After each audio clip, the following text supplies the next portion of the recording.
Pasien datang ke saya memeriksakan diri itu adalah suatu keberanian yang luar biasa, karena tidak semua mempunyai keberanian seperti itu. Kita jujur aja. Betul, ya kan? betul. Saya sendiri kalau saya ada sesuatu dan saya mau periksa ke dokter tuh saya sudah takut sendiri, karena saya dokter gitu kan. Jadi saya mikirnya tuh udah kemana-mana kan ya, udah nggak karu-karuan, udah lebay kadang kan mikirnya ya. Udah wah ini nanti ini kena ini gitu kan. Pokoknya tidak boleh ada tenaga di sana yang menangani pasien pada saat dia nanti terbuka itu tidak boleh ada yang laki-laki gitu. Ibu tuh nggak boleh sakit ya. Yang lainnya begitu boleh ya sakit katanya ya, nggak kan? boleh ibu Nggak boleh sakit. Kalaupun sakit nggak boleh lama-lama dokter. Nah itu kalau yang lainnya boleh sakit nggak masalah, yang ngurusin ibunya gitu. Tapi giliran kalau ibu sakit udah makanan nggak ada, yang jemput anaknya sekolah nggak ada, yang pokoknya kacau, udah jadwal semuanya kacau karena ibu yang ngurus. Itu saya paham sekali dan itu terjadi sama pasien-pasien saya.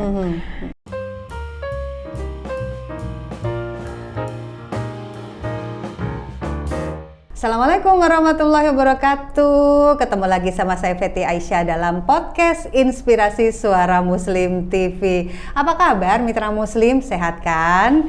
Tapi kalau sedang tidak sehat, tetap semangat ya dan sabar selalu. Mudah-mudahan Allah memberikan kesehatan dan kesembuhan. Kenapa sih hari ini ngomongnya sehat-sehat? Karena narasumber kita hari ini adalah sosok yang Masya Allah keren banget. Pokoknya ngajakin kita para wanita, para muslimah untuk selalu aware terhadap kesehatan diri kita sendiri. Siapa ya beliau? Langsung saja saya sapa Dr. Sahar Bawazir. Assalamualaikum dokter. Alhamdulillah kabar baik, sehat ya? Alhamdulillah. Seneng banget loh saya dokter hari ini. Biasanya mitra muslim ketemunya itu kita hanya audio aja. Dulu waktu pandemi sempat juga by Zoom. Tapi kadang-kadang hilang suaranya. Hilang. Tapi hari ini insya Allah hari ini insya Allah nggak hilang ya suaranya ya dokter. Dr. Sahar Bawazir ini beliau adalah spesialis bedah umum dan payudara. Masya Allah. Beberapa kali kita sudah ngobrol ya mitra muslim bersama Dr. Sahar Bawazir ketika talk show bersama Medic L Clinic. Siapa sih yang nggak kenal Medic L Clinic? Jangan-jangan ada yang belum kenal. Kenalan dulu ya dokter. Oh ya harus. Baik dokter. Pertama kali saya mendengar Medic L Clinic ini saya pribadi ya, kayaknya Masya Allah ya, ada sebuah klinik yang khusus wanita. Dan itu kayak kita itu merasa diperhatikan banget gitu dokter. Jadi sebenarnya awalnya dokter ini ketika membangun atau mendirikan Medic L Clinic ini ceritanya gimana dokter? Ya, jadi cerita membangun Medic L ini sebenarnya panjang ya, dan itu tidak berawal dari cerita bahagia. Jadi memang harus ada kayak satu motivasi yang atau satu pengalaman yang tidak enak yang membuat kita berpikir untuk yuk jangan sampai orang merasakan hal yang sama gitu kan. Jadi ceritanya itu kita berdua sebenarnya sih ya, cuman Dokter Amira nggak bisa datang ke sini. Saya berdua sama Dokter Amira, kita sama-sama mempunyai seorang ibu yang terkena kanker payudara, gitu. Alhamdulillah ibunya Dokter Amira tidak apa-apa, tapi ibu saya ya sudah takdir meninggal tahun 2009. Waktu itu saya masih sekolah bedah, masih semester 2 kalau nggak salah ya, semester 2 masih awal-awal. Nah sebenarnya proses dari saya nganter ibu saya itu yang saya tahu dokternya laki ya waktu itu. Nah di beberapa tempat itu bertemu dengan tenaga kesehatan yang juga harus laki-laki gitu. Itu saya melihat betapa tidak nyamannya beliau gitu. Dia tidak nyaman. Sebenarnya berusaha untuk tegar, tapi dalam artian itu saya bisa melihat dia tidak nyaman gitu ya. Tidak nyaman sekali gitu kan. Siapa yang nyaman waktu diperiksa payudara oleh laki-laki itu kan nggak nyaman. Betul. Saya sendiri jangankan payudara, pernah saya diperiksa perut aja saya nggak nyaman gitu kan. Itu. Nah, karena awalnya itu saya sebenarnya terinspirasi untuk fokus di bagian payudara. Akhirnya saya mikir daerah-daerah intim yang biasanya wanita itu malas untuk periksa. Karena malas periksa itu jadinya dia sudah terlanjur terlambat. Jadi nggak ada deteksi dini betul. gitu ya. Nah itu saya dapatkan dari dulu saya pernah bekerja di rumah sakit umum di Bangkalan di Madura. Ya, di sana kan orangnya agamanya ini ya taat-taat ya. Taat. Dan biasanya malu diperiksa dokter laki-laki. Nah, waktu saya ada di sana, pasien saya tuh banyak perempuan. Masya Allah. Nah, karena banyak yang perempuan, saya tanya, kenapa orang di sini ada dokter bedah kok bukannya nggak ada gitu. Kok nggak periksa dari dulu-dulu? Malu. Iya, betul. Karena laki. Jadi udah terlambat, udah apa gitu. Saya di sana 1,5 tahun, mulai dari keadaannya masih yang udah benjolannya udah besar-besar, udah terlambat. Sampai sudah pasien saya itu udah benjolannya yang udah kecil-kecil gitu. Jadi udah intinya udah aware ya saat itu ya. Jadi alhamdulillah ada perubahan. Berarti kan pasien-pasien ini sebenarnya problemnya bukan nggak mau, selain mereka tidak ada edukasi, ya yang pertama itu edukasi dulu, yang kedua mereka memang sebenarnya sudah tahu tapi malu, itu sih berawal dari situ. Kayaknya mewakili suara hati mitra muslim semuanya yang wanita nih. Tapi bener banget loh dokter, kadang-kadang kita itu untuk memeriksakan kondisi diri kita, apalagi untuk area-area yang intim gitu ya, itu pasti kita ada perasaan sungkan, ada perasaan enggan gitu ya, dan kita membayangkan udah nggak nyaman duluan gitu. Masya Allah. Dan Medical ini mitra muslim hadir untuk memberi kenyamanan begitu ya kepada para wanita terutama agar tidak enggan untuk aware terhadap kesehatan diri sendiri. Jadi ini yang terutama dokter waktu itu memang awalnya yang penyakit-penyakit yang kira-kira para wanita ini enggan gitu ya untuk memeriksakan, gitu. Dokter kandungan juga, gitu kan. Terus, nah setelah itu di beberapa kesempatan banyak dokter yang mau ikut join sama kita, gitu ya. Karena kan ya selain pasien wanitanya banyak, mereka merasa kerja di sekeliling wanita jauh lebih nyaman. Betul. Gitu.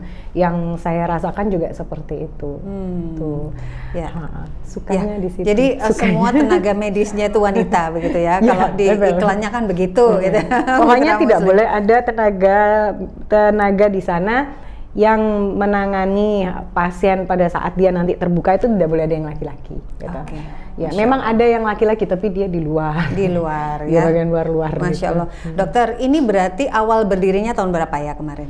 2019. 2019, Masya Allah ya, 2019. Sampai hari ini, kemarin kita juga mengalami kondisi pandemi begitu ya, dan hari ini alhamdulillah sudah cukup terlewati gitu. Sudah normal lah, udah mulai. Iya, 2019 sampai sekarang 2023, pengennya kan akan terus melayani semua wanita begitu ya, untuk lebih aware terhadap kesehatannya. Yang paling diharapkan oleh Dokter Sahar Bawazir untuk Medical sendiri berkaitan dengan kondisi wanita gitu, apa dokter?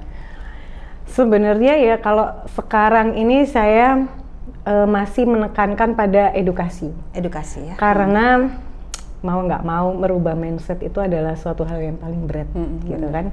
Sampai detik ini pun saya masih dapat pasien yang datang ke saya sudah keadaannya bukan telat ya, tapi harusnya bisa datang lebih cepat, gitu. Bukan berarti terlambat ya. Jadi kalau ada pasien datang, ini saya terlambat ya, menurut saya itu tidak ada kata terlambat. Jadi pasien datang ke saya memeriksakan diri itu adalah suatu keberanian yang luar biasa. Karena tidak semua mempunyai keberanian seperti itu. Kita jujur aja. Betul. Saya sendiri kalau saya ada sesuatu dan saya mau periksa ke dokter tuh saya sudah takut sendiri. Karena saya dokter gitu kan. Jadi saya mikirnya tuh udah kemana-mana kan ya, udah nggak karu-karuan, udah lebay kadang kan mikirnya ya. Udah wah ini nanti ini kena ini gitu kan. Tapi dibutuhkan keberanian gitu. Apalagi ibu-ibu ya kan, ibu-ibu yang memang kesibukannya di rumah itu banyak ya. Dia sebagai tiang lah di rumah itu. Kalau nggak ada ibu kan nggak enak ya. Roboh ya rumahnya. Iya, nggak ada ibu itu nggak enak. Betul. Saya udah ngerasakan lah, rumah tidak ada ibu tuh nggak enak. Udah, itu aja titik. Nah, di semua rumah pasti merasakan seperti itu, gitu kan. Nah, jadi kalau ibunya saat itu sakit, pastinya satu keluarga itu merasa ikutan sakit, gitu. Nah, hal itu yang harusnya kita cegah, gitu kan. Nah itu kenapa kita aware sama kesehatan perempuan itu paling penting dalam kesehatan keluarga sebenarnya. Jadi kalau ibu tuh nggak boleh sakit, yang lainnya begitu boleh ya katanya sakit, ya, nggak kan? boleh ibu Nggak sakit. boleh sakit. Kalaupun sakit nggak boleh lama-lama dokter. Nah itu, kalau yang lainnya boleh sakit nggak masalah, yang ngurusin ibunya gitu. Tapi giliran kalau ibu sakit, udah makanan nggak ada, yang Bisa jemput anaknya berantakan sekolah semua. nggak ada, yang Betul. pokoknya kacau, udah jadwal semuanya kacau karena betul. ibu yang ngurus. Itu saya paham sekali dan itu terjadi sama pasien-pasien saya. Dan itu yang membuat beberapa pasien saya yang menunda dia untuk datang ke dokter gitu loh. Jadi ada beberapa itu yang mengatakan, oh iya dokter, sebenarnya saya mau datang 6 bulan yang lalu, tapi anak saya itu belum libur sekolah dok, ini saya nunggu anak saya libur sekolah. Jadi ya kesian ya ibu itu ya, kita mau gemes gitu kan. Kenapa sih ibu ini pakai nunggu segala gitu. Nah sekarang kalau ibu sakit gimana, mau ngomel kayak gitu tuh, tapi ya kesian memang. Kita nggak bisa bilang apa-apa gitu. Kalau kita sudah jadi ibu, kita itu nomor kesekian pasti. Masya Allah. Itu Masya Allah. mindset itu harus dirubah gitu. Dan itu merubahnya bukan pada wanita itu sendiri, tapi pada satu paket keluarga Satu itu yang keluarga. harus berubah. Nah, makanya setiap kali ada pasien dengan kanker payudara yang datang ke saya selalu nanya, ibu suaminya ada, gitu, anaknya ada, support sistemnya dia seperti apa? Sebelum saya memberikan berita yang nggak enak ke dia, gitu kan? Sebelum saya memberikan, oh ibu pengobatannya A, B, C, D, E, F, G, gitu, itu saya harus tanya support sistemnya dia, gitu. Karena kita nggak bisa bilang, oh iya ibu sakit ini, obatnya ini, ibu nanti ke sini terus kita udah cuek gitu. Pasti nggak kembali. Ya. Pasti nggak kembali. Itu orang yang kita udah ngurusin semuanya aja belum tentu balik kok gitu. Apalagi yang kita udah cuek gitu. Pasti nggak kembali gitu. Jadi kita harus memikirkan sampai sejauh itu support sistemnya dia. Nah, kenapa saya bilang edukasi? Karena mindset wanita saat ini adalah jika dia periksa berarti dia sakit. Ya, gitu loh. nunggu sakit dulu baru periksa. Nah, padahal sebelum sakit dia harus dicegah biar dia sakitnya tidak semakin parah. Kalau dia sakit kok gitu. Pemeriksaannya nggak akan mungkin bohong. Pasti ketahuan dia sakit gitu. Bukan berarti sebenarnya kalau saya nggak periksa terus saya jadi nggak sakit. Enggak. Ya kalau memang dia sakit. Kalau memang dia sehat. Tapi nggak ada salahnya kita continue memeriksakan diri kita untuk apakah saya tetap sehat. Jangan-jangan saya sakit gitu. Jadi benar banget ya Mitra Muslim, kalau Mitra Muslim semuanya sering mengikuti talkshow-nya Medical Clinic ya, ini lebih banyak ke edukasi dulu di awal. Betul. Screening. Kadang kita mikirnya ngapain juga, nanti malah takut ketahuan sakit ini sakit itu. Betul. Padahal menurut dokter tadi, kalau misalnya kita nggak sakit apa-apa juga nggak akan ditemukan penyakitnya. Nggak akan ada penyakitnya. Kenapa mau dicari-cari? Dokter ini ngapain cari-cari penyakit? Iya, artinya itu yang harus ditanamkan sebagai mindset kita sebagai wanita gitu ya. Betul. Jangan nunggu sakit dulu baru periksa. Betul. Ya. Ini seberapa pentingnya kesehatan wanita itulah yang menjadi edukasi utama begitu ya. Iya, betul.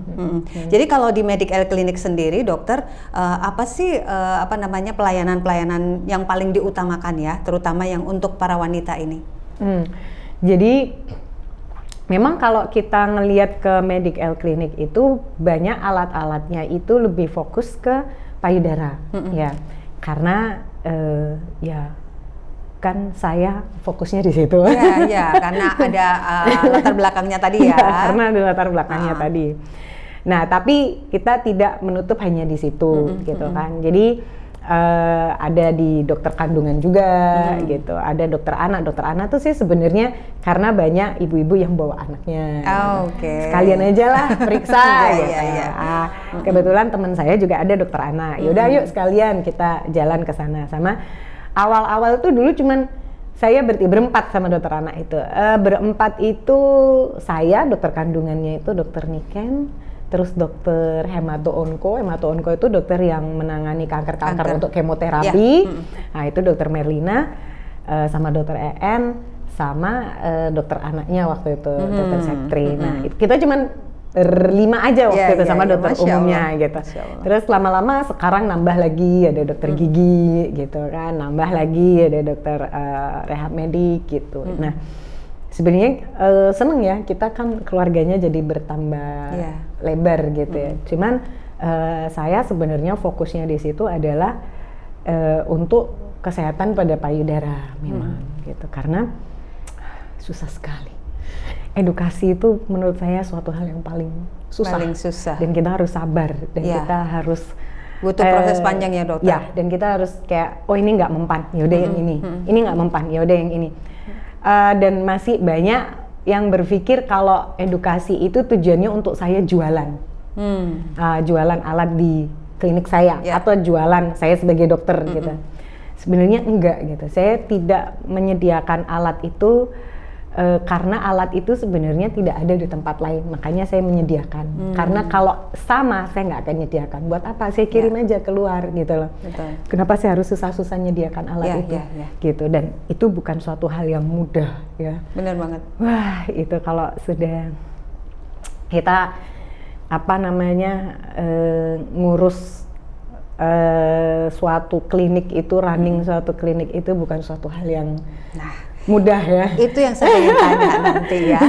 Karena kalau kita yang kemarin terakhir itu dokter kita ngobrol soal screening payudara itu ya, kanker payudara untuk terutama mendeteksi secara dini, sadari. Awalnya sadari, kemudian biasakan untuk screening. Nah dokter juga menyampaikan waktu itu saya ingat ada USG khusus untuk payudara. Ada. Nah ini kan nggak di semua tempat ada begitu ya. Masya Allah, dan ini menjadi fokus perhatian yang utama, tapi juga bukan berarti yang lainnya tidak diperhatikan, begitu ya. Terutama untuk reproduksi gitu ya, wanita. Kita pernah bahas juga kalau nggak salah tentang keputihan atau apa waktu itu ya. Ya subhanallah. Ya dokter, nah kalau tadi ada dokter Amira gitu ya, dokter Amira Bawazir, kemudian dokter Sahar Bawazir, dengan latar belakangnya sebenarnya sih ada kisah yang sedih gitu ya, tapi insya Allah dengan ini hikmahnya bahwa ini kayaknya memang kita harus lebih perhatian dan mengedukasi masyarakat terutama wanita untuk lebih aware terhadap kesehatan. Ada hal-hal lucu dan seru nggak sih dokter ketika membangun? Karena dokter bilang nggak gampang mbak, edukasi nggak gampang, itu juga nggak murah gitu ya. Nggak murah sekali. Atau mahal itu. Jadi itu artinya itu kan butuh kayak pengorbanan gitu ya Caya, kayak kesungguhan, proses yang panjang, yang seru, totalitas gitu. Jadi banyak ya. Jadi yang pertama itu waktu kita awal membangun klinik itu, jujur cuman saya sama dokter Amira aja berdua. Yang kontrol itu cuman kita berdua. Tapi ya memang semuanya dengan tukang dan yang lain sebagainya. Tapi tukang itu tadi nggak ada yang kontrol. Yang kontrol tuh murni cuman kita berdua. Jadi kita mulai dari cari tempat ya, sampai duduk di tempat itu dia yang mau roboh, kita yang mikir ini diapain ya, untuk biar bisa jadi klinik. Dan klinik itu kan ada syarat-syaratnya ya, nggak seperti kayak ngebangun bangunan biasa kan. Ada syaratnya, luasnya segini, harus segini, lantainya nggak boleh ini, nggak boleh ini. Semuanya itu kita ikutin, ditambah kita tidak mau estetiknya jelek, karena kita pengen orang kalau masuk situ tuh nyaman. Iya, nggak merasa rumah sakit gitu ya.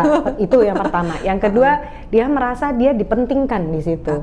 Sama seperti kalau kita masuk ke klinik kecantikan gitu kan. Kenapa kok kita seneng banget gitu kan masuk sana. Pertama kita jadi cantik walaupun disakitin loh di sana. Sebenarnya sih. Sama bilang di klinik kecantikan tidak disakiti. Saya yang ini contoh konkret, saya tahu sekali. Tapi orang bahagia loh masuk klinik kecantikan. Kenapa? Karena dia katakan, oh dia di sana setelah dengan treatment ini itu dan yang lain sebagainya dia jadi cantik ya. Dan dia dipentingkan gitu di sana gitu. Nah itu sebenarnya yang mau kita fokuskan. Nah jadi banyak ceritanya, sampai cat tembok ini saya milih sendiri. Masya Allah. Beneran ya, cat tembok itu saya milih kan selalu dikasih itu kan ya contoh-contohnya itu cat tembok itu ya. Enggak, saya nggak mau yang seperti ini, hijaunya saya nggak mau yang seperti yang seperti apa? Itu desain interiornya udah depresi itu. Yang seperti apa dokter Sahar? Jadi kita itu memang dua orang yang perfeksionis. Mau nggak mau harus kita terima ya kalau kita perfeksionis.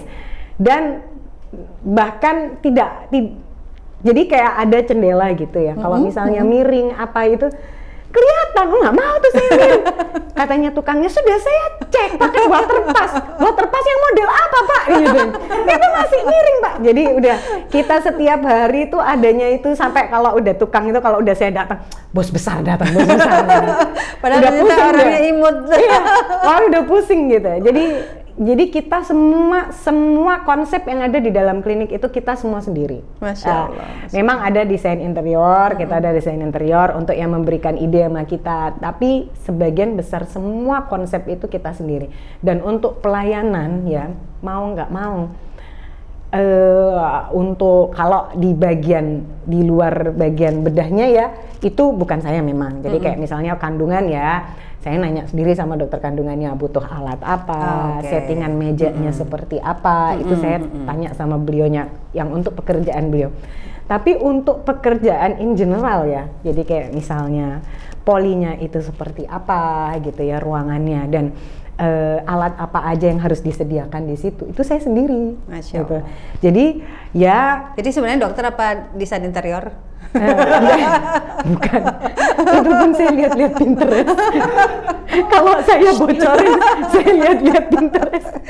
Tapi serius loh dokter, ketika saya sering ngobrol sama dokter lewat audio saja, saya itu membayangkan dokter Sahar itu adalah dokter ya maksudnya secara usia sudah sangat senior banget, ternyata masih muda banget loh Mitra Muslim, Masya Allah.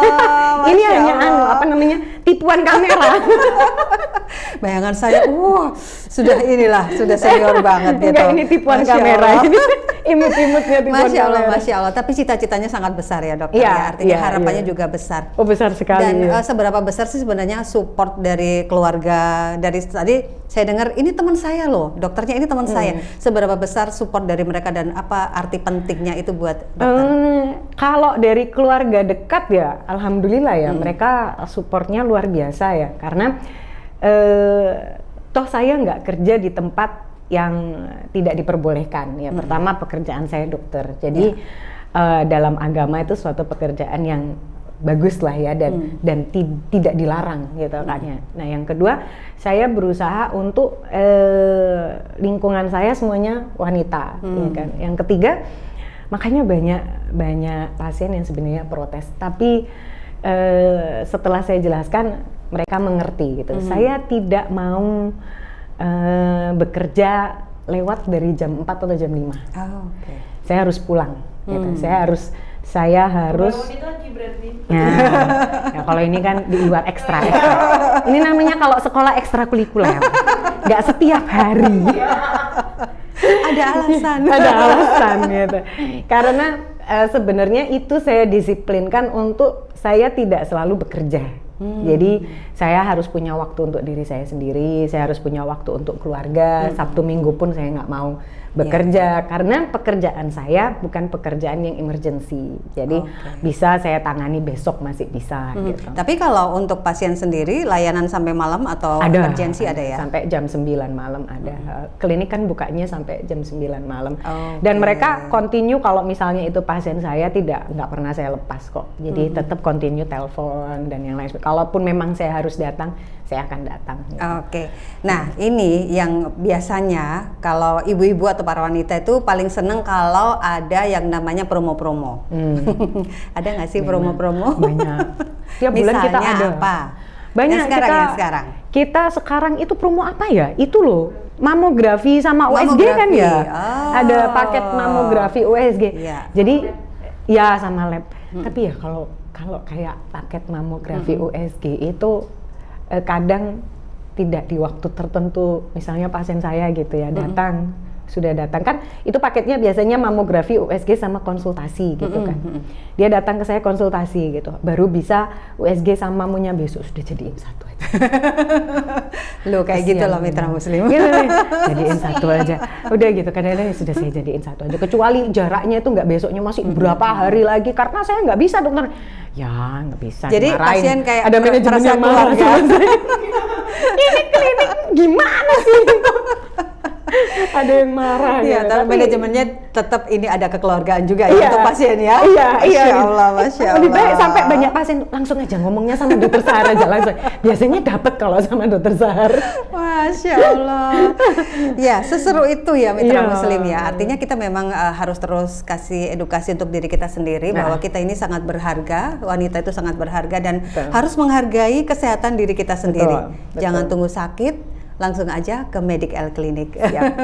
Kita jeda dulu, dokter. Oke, Nanti akan sambung siap. lagi seseruannya Oke. bareng Dokter Sahar Bawazir.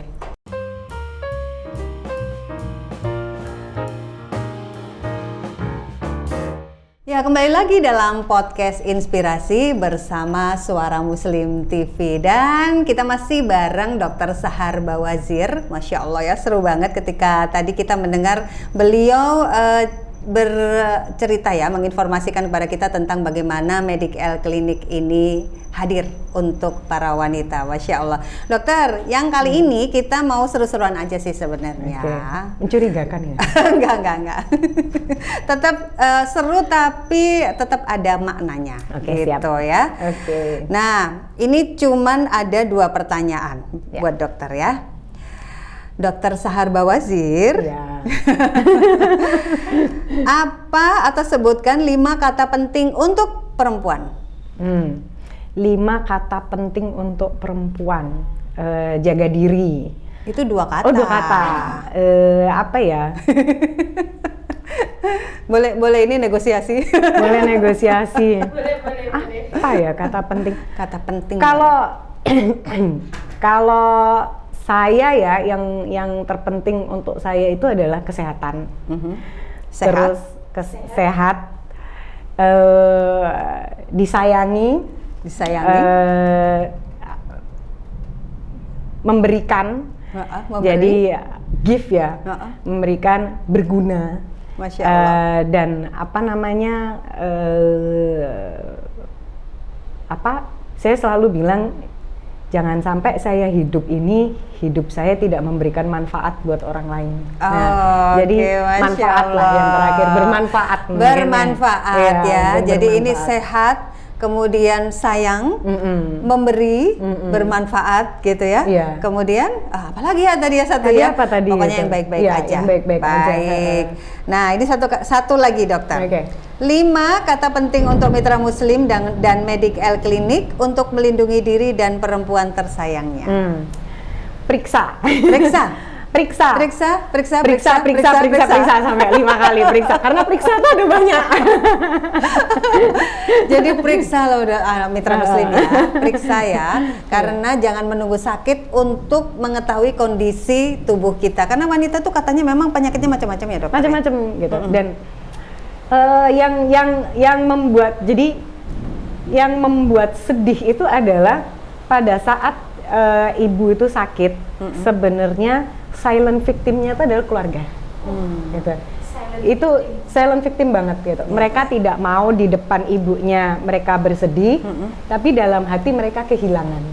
Kehilangan bukan berarti ibunya udah meninggal atau apa, tapi kehilangan fungsi ibu sesungguhnya. Ibu. Ya.